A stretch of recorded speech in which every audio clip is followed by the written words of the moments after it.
ಅನಂತಕುಮಾರ್ ಹೆಗಡೆ ಅವರು ಸಂವಿಧಾನ ಬದಲಾವಣೆ ಬಗ್ಗೆ ಅನಂತಕುಮಾರ್ ಹೆಗಡೆಯವರು ಇದು ಮೊದಲನೇ ಸಲ ಅಲ್ಲ.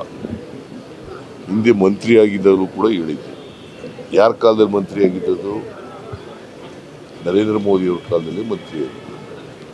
ನರೇಂದ್ರ ಮೋದಿಯವರು ಅವರನ್ನು ಮಂತ್ರಿಮಂಡಲದಿಂದ ಬಿಡೋದಾಗಲಿ ಅವ್ರ ಮೇಲೆ ಶಿಸ್ತಿನ ಕ್ರಮ ಆಗಲಿ ತಗೊಳ್ಳಿಲ್ಲ.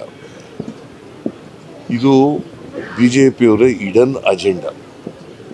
ಸಂವಿಧಾನ ಬದಲಾವಣೆ ಮಾಡಬೇಕು. ಈಗ ಅವ್ರು ಏನು ಹೇಳಿದ್ದಾರೆ, ಸಂವಿಧಾನಕ್ಕೆ ಬೇರೆ ಬೇರೆ ಅನಗತ್ಯ ವಿಚಾರಗಳನ್ನೆಲ್ಲ ಮಾಡಿದ್ದಾರೆ ಅಂತ ಹೇಳ್ತಾರೆ ಅಲ್ವಾ.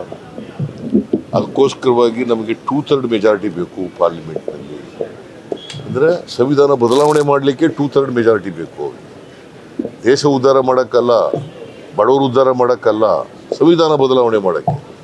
ಯಾಕಂತಂದರೆ ಅವರು ಮರುವಾದವನ್ನು ಸಮರ್ಥನೆ ಮಾಡ್ತಕ್ಕಂಥದ್ದು, ಮನುಸ್ಮೃತಿಯನ್ನು ಇದನ್ನು ಸಮರ್ಥನೆ ಮಾಡ್ತಕ್ಕಂಥದ್ದು, ಮನುಸ್ಮೃತಿಗೆ ಅನುಗುಣವಾಗಿ ಸಂವಿಧಾನ ಇರಬೇಕು ಅಂತಕ್ಕಂಥದ್ದು ಅವರ ಇಡನ್ ಅಜೆಂಡಾ. ಅದಕ್ಕೆ ಇಡೀ ದೇಶದ ಬಡವರು, ದಲಿತರು, ಹಿಂದುಳಿದವರು, ಅಲ್ಪಸಂಖ್ಯಾತರು ಎಲ್ಲರೂ ಕೂಡ ಇದನ್ನು ವಿರೋಧ ಮಾಡ್ತಾರೆ. ಒಂದು ವೇಳೆ ಸಂವಿಧಾನ ಬದಲಾವಣೆ ಮಾಡ್ತಕ್ಕಂಥ ಕೆಲಸ ಮಾಡಿದ್ರೆ ಈ ದೇಶದಲ್ಲಿ ರಕ್ತಪಾತ ಆಗ್ತದೆ.